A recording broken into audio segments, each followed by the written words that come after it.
Materialus taškas kyla nuožuline plokštuma, kurios posvirio kampas 30 laipsnių. Materialų tašką pažymėsime kaip kvadratuką. Jisai kyla šiurkščia plokštuma, taigi įveikia trinties koeficientas ir trinties koeficientas F yra 0,1. Kūnas kylantis į viršų turi pradinį greitį V0 15 metrų per sekundę. Prašo surasti kokį atstumą taškas judėdamas su pradiniu greičiu nuo čia nučiuoš į viršų, tai prašo surasti kūno arba taško kelią. Kokį atstumą kūnas nuo pačios nučiuoš į viršų iki kol sustos. Taip pat prašo surasti, per kiek laiko tai įvyks. Reiškia, mūsų prašo surasti šių dalykų, kai jo greitis bus lygus nuliui, galutinis greitis, nes kūnas pradžioje juda su pradiniu greičiu 15 metrų per sekundę ir, aišku, kildamas į kalną, jisai juda lėtėjančiai, kol galiausiai sustoja. Taigi, pirmą nusibrėžkime ašis. Kadangi kūnas juda į viršų, tai aš x ašį brėžiu į viršų. Y ašis yra statmena. X ašį, galima čia pratesti x ašį. Čia yra Y ašis. Dabar sužymiu kūną veikiančias jėgas.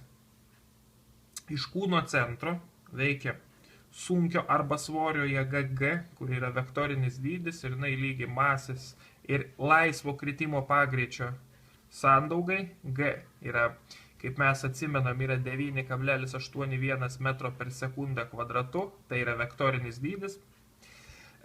Tokio tipo uždaviniuose visada bus atramos reakcija N, irgi vektorinis dydis, ši reakcija yra statmena paviršiui, reikia atsiminti šią taisyklę. Toliau, jeigu pasakyta, kad plokštuma šiurkšti ir duotas trinties koeficientas F, reiškia kūną veikia į priešingą negu judėjimo pusę trinties jėga. FTR. Štai užsirašėme, galime parodyti, kad kūnas juda į tą pusę kažkokiu greičiu.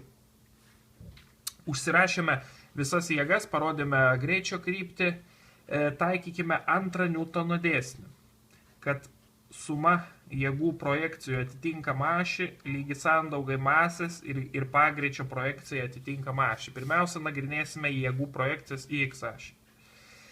Matome, kad lygiagrečiai x ašiai, šitai ašiai lygiagrečiai yra trinties jėga, jos rodiklė nukreipta į priešingą pusę negu ašies, tai kryptis. Tai F trinties jėga yra su minusu. Toliau x ašiai lygiagrečių jėgų neturime, bet matome, kad su kažkokiu pasvirimu veikia jėga G. Jėga G vėl skaidome į dviejų statmenų arba lygiagrečių ašims vektorių sumą. Taikome iš kito galo trikampių taisyklę vektorių sudėčiai. Šitame uždavinėje išmokstame, kad šitas kampas, kuris yra 30 laipsnių, yra lygus šitam kampui. Čia bus taip visada, šitas kampas yra taip pat 30 laipsnių. Ir dabar matome, kad išskaidę šitą vektorių G jėgos, mes turime vieną vektorių, kuris yra lygiagretus x ašiai, kitas vektorius lygiagretus y ašiai. Kadangi mes nagrinėjame dabar į x ašį, mes ieškome šito vektoriaus, kuris yra lygiagretus šiai ašiai. Taigi, tai yra ta pati G jėga, šitas vektorius rodo į šitą pusę, priešingai negu šitą ašis. Tai rašome, kad tai yra G su minusu. Dabar atsimename, kad sinusas yra susijęs su žodžiu prieš, kosinusas su žodžiu prie. Taigi šis vektorius yra prieš 30 laipsnių kampą, tai yra sinus 30. Žiūrime, kad daugiau jėgų nėra, tai rašome masė kart pagreitis. Pagreitį rašome, nes kūnas juda kintančių greičių, logiškai jis juda į viršų lėtėdamas, taigi jis pagreitį turi, kuris bus neigiamas. Bet mes to pagreičio nežinome, tai mes jį čia ir parašome. Prisimename, kad trinties jėgos formulė, tai yra trinties jėgos koeficientas kartu atramos reakcija arba normalinė reakcija N. G tai yra mg, sinus 30, tai lygu ma x.